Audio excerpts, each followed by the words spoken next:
This is a system which is trying to stabilize itself in the upward position with the control input being the movement of the cart.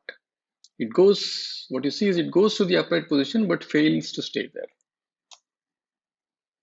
This is the same example where, well, look at what is happening. So the cart moves to the left and the right, it just tries to swing up the pendulum and it just stabilizes there. This video, it was unable to do that. Even after repeated attempts, it goes till the upward position, fails, and comes back. This is a normal pendulum. I just give it a little push. What it does is it kind of oscillates and comes back eventually to its rest position. That is the downward position. Mathematically, I can call it as theta equal to 0. So it slowly oscillates, and settles down to its original position. We watch this. We'll watch this again. I just give it a little push. It swings up, goes all the way, comes down, just oscillates, and comes back to its original position where it started off with. Similarly, on this image on the bottom left is a pendulum, same thing, which was stable at its upright position. Someone just comes and gives it a push. It doesn't go back to where it started off with. It oscillates and then comes down to the downward position.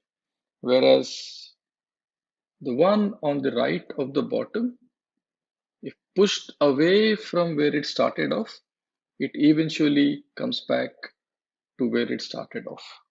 Okay, so hello and welcome to this lecture number 3 of module 3 of the course on control engineering. My name is Ramkrishna. I'm a faculty of electrical engineering at IIT Madras. In this lecture, we will try to understand what was happening in those 4 animations by defining the concept of a stability, the concept of stability. And as always, our focus will be on linear time invariant systems. Okay, look at those 4 videos. A system is stable if it eventually comes back to its equilibrium state when subject to an initial condition. So the pendulum in its downward position, so this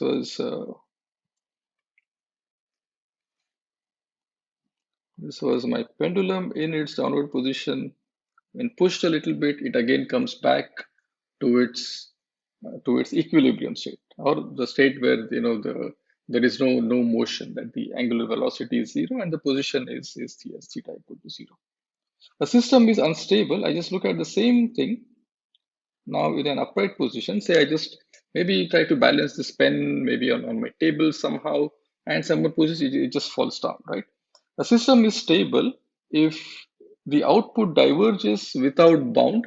We'll quantify what is this without bound from its equilibrium state when the system is subject to an initial condition or even an impulse.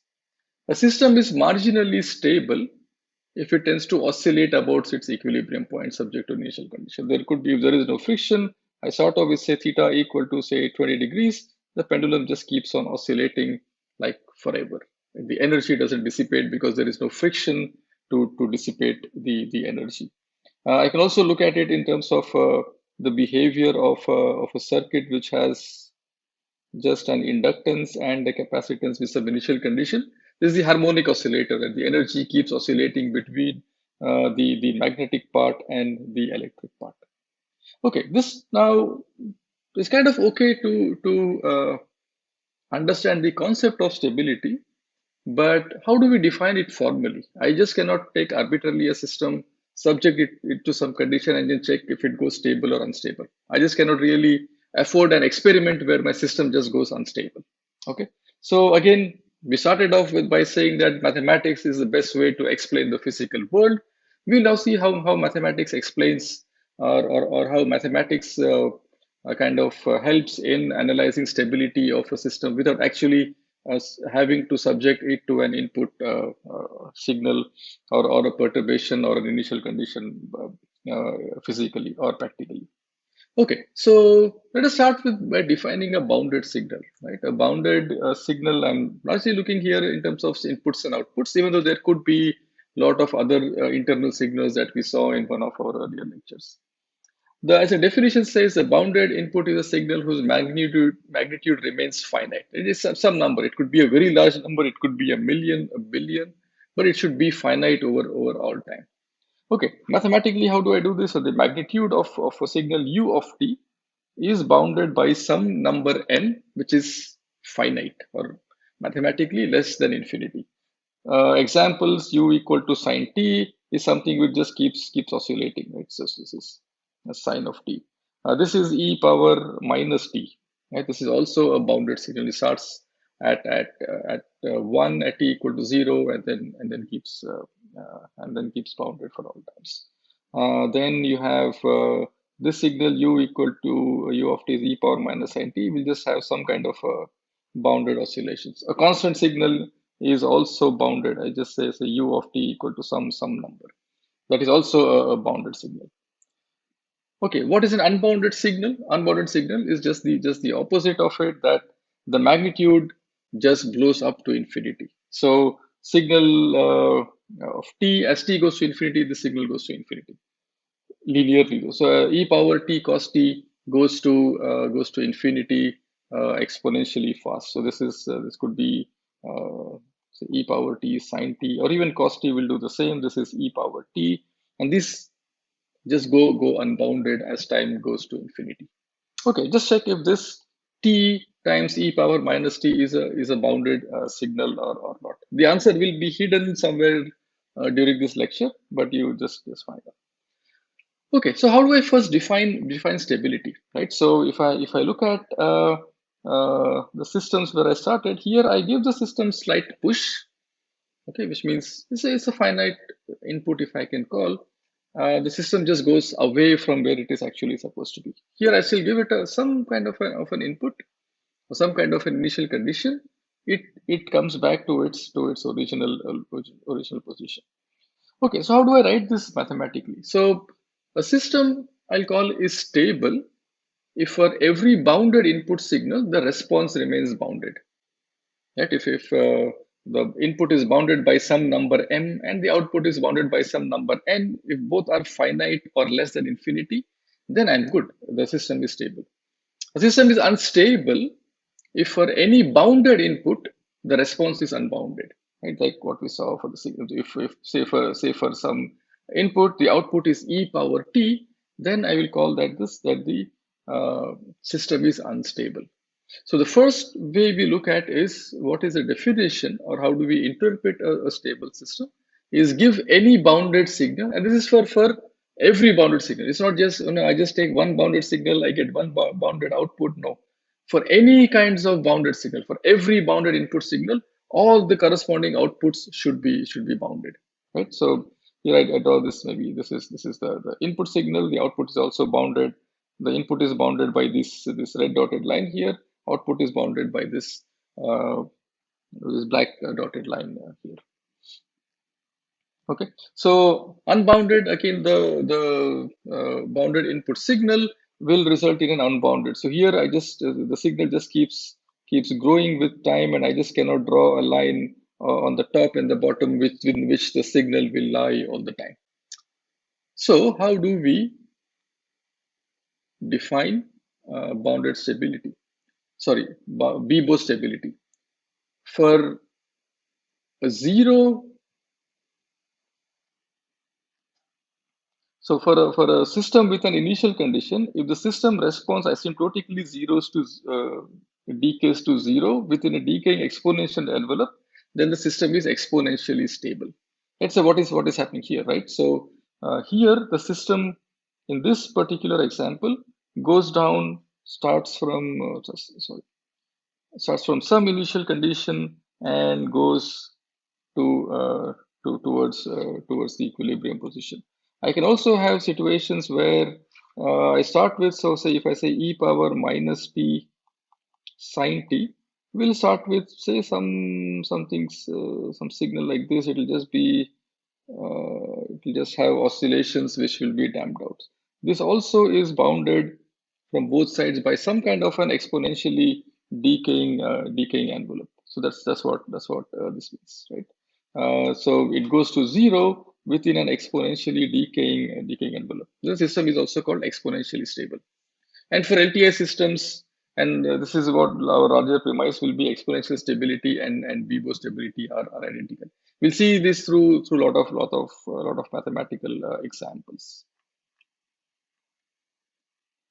Okay, so how do I write it mathematically, or how do I even understand it mathematically? Because I represented system as a transfer function. I called it U. I called the input as U, and the output via the convolution integral gave me what is the response of the system to different inputs. In the Laplacian domain, I say I don't need convolution. Everything is just simple multiplication. Okay, so how do I look at the systems with input R of t, output, okay, so I'll just call this U of t. Input U of t, output Y of t, a certain impulse response G of t. Okay, so this is what convolution teaches me, and equivalent in the Laplace is just the simple multiplication. Okay, so what do I know? I say that bounded input, bounded output means that the input is always bounded.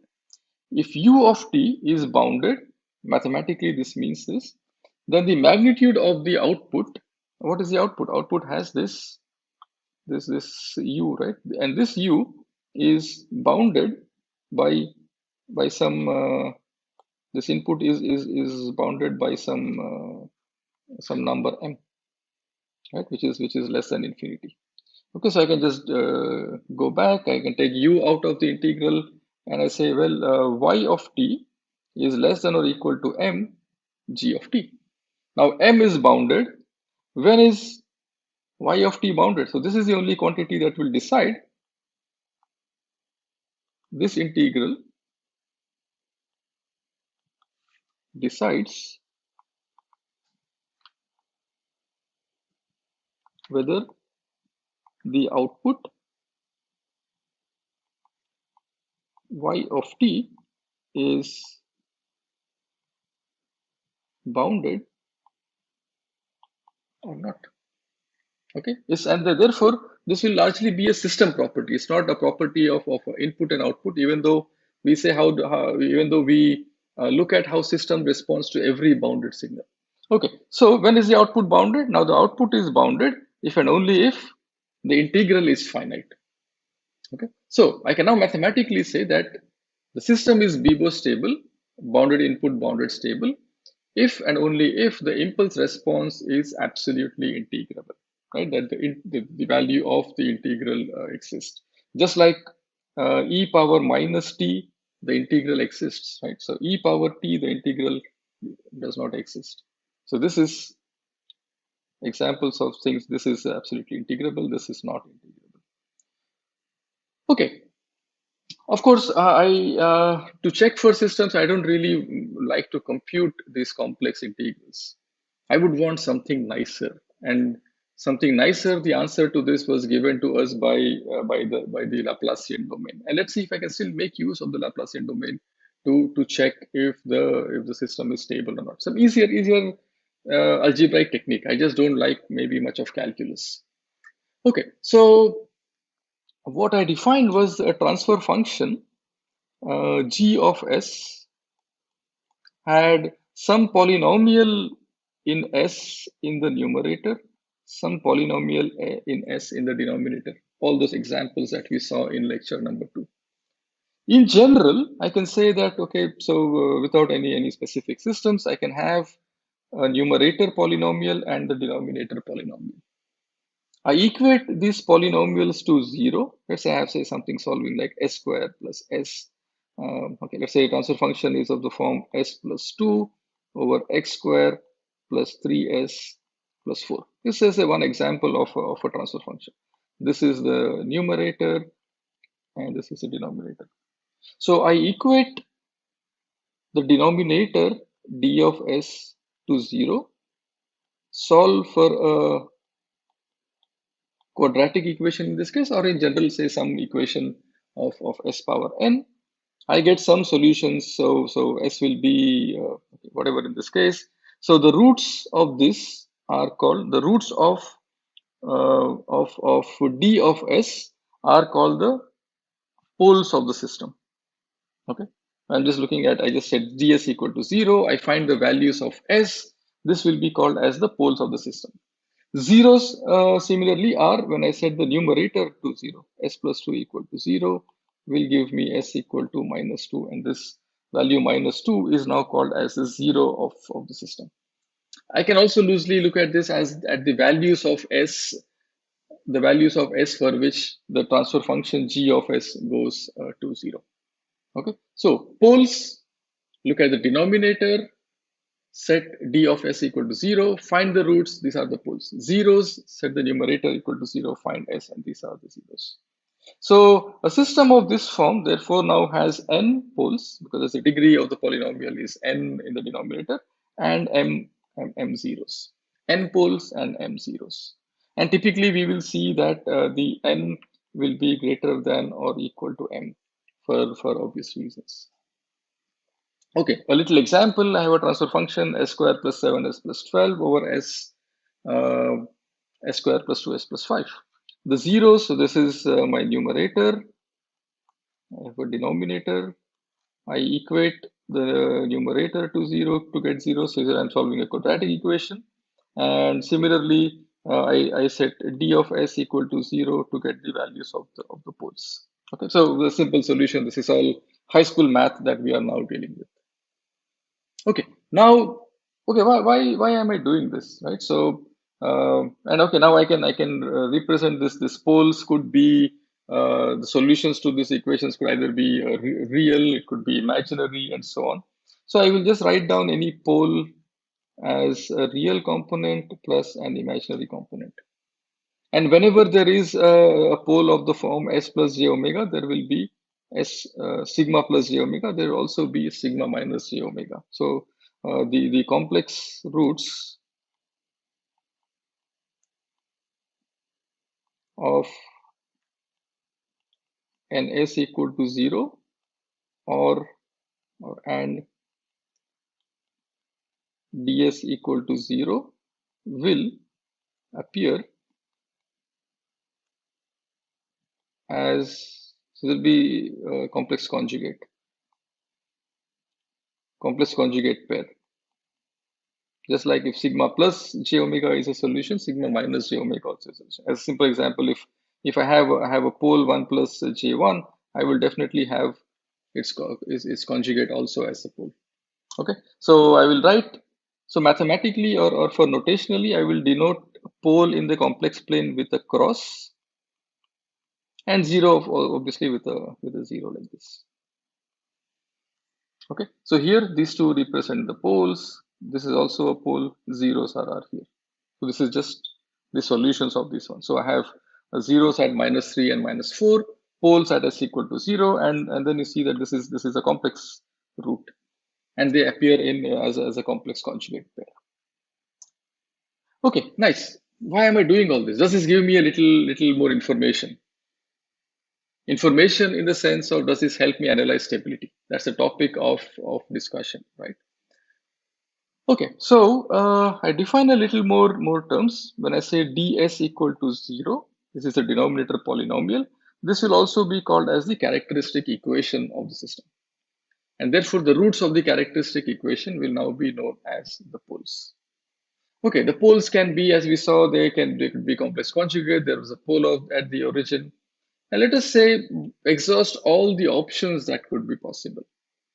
When I say I exhaust all the options that are possible, let's start with the simplest ones, right? Let's say that the poles are distinct, right? So if there's a pole at -1, if there's a pole at -2, and so on, they won't repeat each other. There won't be, say, a pole at -1, -1, and so on.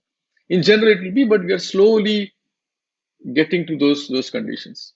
So assume that all the poles are distinct. Okay, then I can split the transfer function in a partial fraction form. Okay, this is also what we did when we solved for Laplace and inverse Laplace. Okay, so here I will have now So let's me take one term. This is my system has just one pole. Okay, in which case the transfer function can be written as A over S minus, say some Sk. So here I'm looking at all distinct poles. I can do the partial fraction expansion, and the poles can be whatever. They can be complex, they can be real, they can be complex conjugate, and so on. So let me start by taking a simple case that Sk equal to A, that it's a real number. Okay. So then I will have my transfer function of the form A over S minus A. Okay, now where will the location of the poles be? So when A is greater than 0, okay, so my pole location, I just look at this is now my denominator of S, right? I just set d of S equal to 0 to give me S equal to A. When A is greater than 0, the pole is in the right half plane. So anything, this I will call as the right half plane, this is the left half plane. This will be separated by the imaginary axis. So here I'm just plotting the poles as the real part and the imaginary part. Okay. So when A greater than 0, I am in the right half plane of the complex plane. Now what is the inverse of this? So A over S minus A has an inverse of this form. Okay, now this is this AK e power AT, this is now my impulse response of the system, right? So this is the G of T. Look at this. What was my condition for stability? That the impulse or that the impulse response should be absolutely integrable. Okay, now is this integrable or not? Okay, let us also check for other situation where A is less than 0. A is less than 0, I will have again e power at with a negative. So A is less than 0. Let's take some example. Let's say A equal to 1 and A equal to minus 1. So I'm looking now at some constant ak e power t. This is for the first case, ak e power minus t. It's kind of obvious, right? So this a k e power t corresponding to a greater than 0 is not integrable. It's not absolutely, the limit does not exist. Integral 0 to infinity of e power t will give me a very large number. On the other hand, when a equal to less than 0, I am integrating ak e power, okay, let's say I'm looking at a equal to minus 1, e power minus t. This is good, this is integrable. Okay, so in one case, a is greater than 0. This is not absolutely integrable. A is less than 0 is absolutely integrable. Can see something about the stability now, right? So therefore, I can conclude by saying because the impulse response is integrable, the system is stable for a less than 0. Okay, these are conditions for real poles. Okay, we can look at few more conditions, right? Okay, what happens? How am I looking at the response? When a greater than 0, the pole rise in the right half plane and the impulse response increases without any bound. Okay, interesting case happens when a equal to 0. The pole lies at the origin. Right? So this is where the pole is when this is where the pole is when a equal to 0. That the impulse response is now constant. Okay, with time indicating the output is bounded here, right?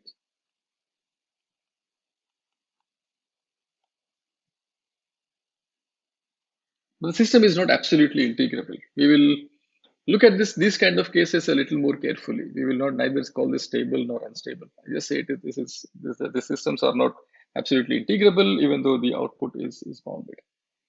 Okay, other cases that will happen again. I'm looking at this example where my poles were complex. Okay, so we saw in this case there was pole at 0. Then we saw what happens with real poles.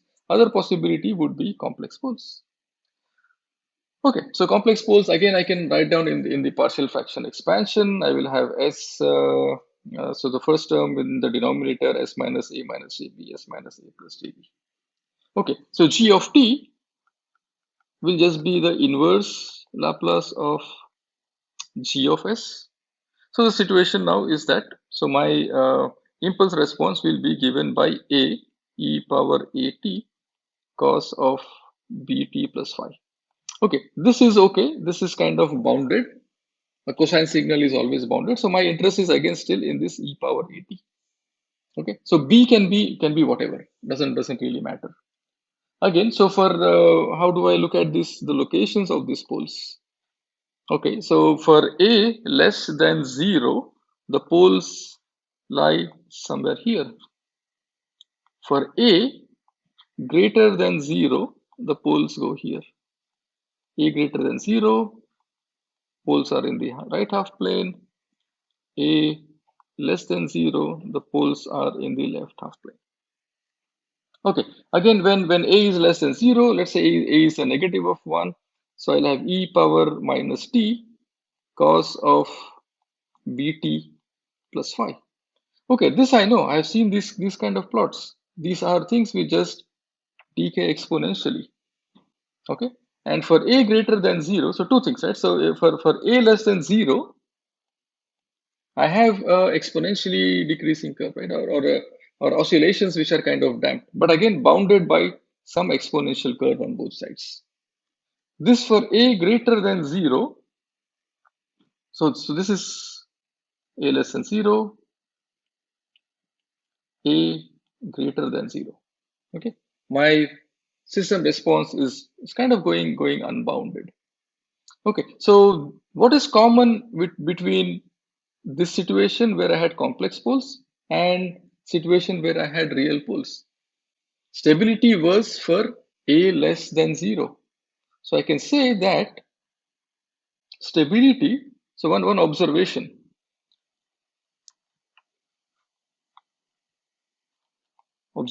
here is stability has some good relation with poles in the left half plane. This is true for both real and complex poles. Okay, so this is the first observation, that the poles must be in the left half plane. Okay, what happens when they are on the imaginary axis? Okay, this is again so imaginary axis largely means that in this situation A's go to 0, and they're purely imaginary poles. So I have the Laplace transform or the transfer function of this form. I do the inverse of this. I just get a sinusoidal signal, and it just keeps on oscillating all the time, right? So which means that there is, if I can look at the physics of this, if the pendulum is just swinging or the harmonic oscillator, the energy keeps on shifting between one kinetic to potential to kinetic, or magnetic to electrical, electric to magnetic, and so on, right? So the impulse response is now continuously oscillating between the limits. Okay, so now so far we saw what happens when poles are distinct. What happens when there are say repeated poles? Repeated poles, I'd say, what happens when say poles are at say -1 and -1. Okay, so the response will now be say some constant a k plus say ak plus 1, just say as if there's two of this, t e power minus t. Okay, look at the is this integrable? This is the same question. This is integrable. Try to answer this question. Again, what is the location of the poles? Poles are in the left half plane, which means stable. Okay. So nothing changes when there are two poles at say plus one plus one plus one plus one. The response will be a constant ak plus another constant ak plus one t e power t. Anyways, e power t is not integrable, so it doesn't really matter of repeated poles or distinct poles on the right half plane. Anything on the right half plane will make the system uh, unstable by kind of naturally. Okay, so what are the other possibilities? So, if there are repeated poles on the left half plane, I'm fine. If there are repeated poles on the right half plane, well, it's not integrable. Even one pole on the right hand side is not a very good situation for me. We saw what happens with one of S. We saw that the output was bounded, but it was not absolutely integrable. What happens with 1 over S square? 1 over S square, say, has the response of A, K, plus a k plus 1 times t. Okay, now this is an unbounded signal, right? Unbounded signal, and therefore repeated poles at the origin, impulse response is of the form, and therefore the system is unstable. Okay.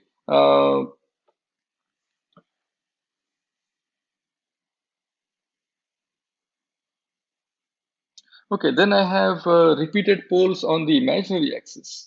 What was the deal with poles on the imaginary axis? We just had some kind of an oscillatory behavior, and the system oscillates within certain bounds. But what happens when I have poles, say at plus minus j omega, and also at plus minus j omega? Okay, where the denominator will now have uh, s square plus 1, s square plus 1. Four poles, two at plus j omega, two at minus j omega. Okay. In this case, again, what I see is it will be something like this. So my response will be, so there should be a t here, right? Response will be a cos the argument, then a again another constant cos with the argument times t. Okay, this becomes unstable. Okay, presence of repeated poles on the imaginary axis. Again, this word is important. Repeated poles on the imaginary axis makes the system unstable since the response becomes unbounded and increases with time. Okay, this should be a T here.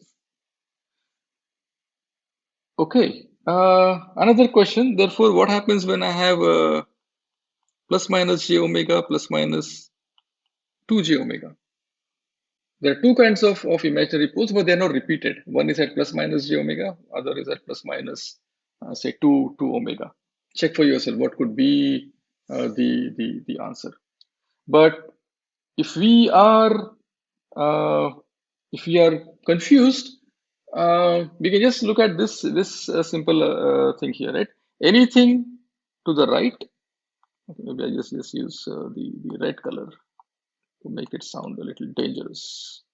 Okay, anything to the right is unstable. This largely corresponds to a being greater than 0. Okay, I'll put the green thing here. Anything to the left is stable. Marginally, I'll just put this. Okay, so this is marginally stable. But if I have repeated things here, two times here, two things here, this is unstable, right? So that is the summary of all of these things. Okay, what are these 4 or 5 points here? Okay, what is also unstable is okay. So if I do this occurs 2 times at s equal to 0, this is unstable. Occurs 1 time, then it is some kind of a bounded response, but not necessarily or not absolutely integrable. Okay, so the summary or what is the relation of stability? So what have we done now? I don't really need to check for integral 0 to infinity g tau d tau whether it is less than infinity. Everything is now determined by the location of poles. How do I find the location of poles? It by just solving a polynomial equation. Okay, number one. So if all the roots of the characteristic equation have negative real parts, then the impulse response is bounded We saw largely because of this e power at term. This when a is negative, the impulse response is bounded and eventually decays to zero because of those exponentially decaying term. Okay, and therefore I can guarantee BIBO stability. So bounded input, bounded stability, bounded input, bounded output stability is directly related to the location of poles. Okay. In the same way, if my A is greater than zero, or even if one root, let's say if I in my complex plane, I have say 500 roots on the left hand side and one root on the right hand side. Okay, two in this case because it should be complex conjugate. Even if there is one root on the right hand side, the system is dubbed to be unstable. Right? It will be called unstable. No matter if there are a million poles on the left hand side, one pole on the right hand side, the system is unstable. Imagine the imaginary poles gives me something strange, right? If there is only one pair of imaginary roots, j omega minus j omega or 5 j omega minus 5 j omega, the system is oscillatory. But if they are repeated, then the system is unstable. Okay. So these are the summary, and of course one thing which we haven't defined is what happens when I just have plus minus j omega or the system just oscillates between a bound. We will call these systems as marginally stable, where the response neither grows exponentially to infinity nor just converges to zero. The behavior that we saw over here. So these systems we will label as marginally stable. Okay, right. So, okay, so a little code on MATLAB. How do you punch in the transfer function and how do you get the poles? So just looking at the location of the poles, you'll get to know whether the system is stable or not. Okay, so marginally stable. Again, this is a little example. We can just look at the inverse Laplace transform. It will just have a sinusoidal response. Okay, and this is the how the stability is directly related to the location of poles on the complex plane. So in summary, we started out by writing down the transfer function representation and its advantages. Advantages were like I can put systems in cascade, I can do in feedback, all nice algebraic expressions. We defined the concepts of stability via the impulse function being absolutely integrable. Of course, that was not a very pleasant or a easy relation to check mathematically for all kinds of systems. We again knock the door of the Laplace transform and say, hey, do you have any answers for us? The answers comes from the location of zeros of the transfer. Sorry, the answer comes from the location of the poles of the system, and the location of the poles directly has a relation with the stability of the system. So what have we learned now? We have learned the transfer functions. We have learned the notion of poles and zeros. How do we verify stability?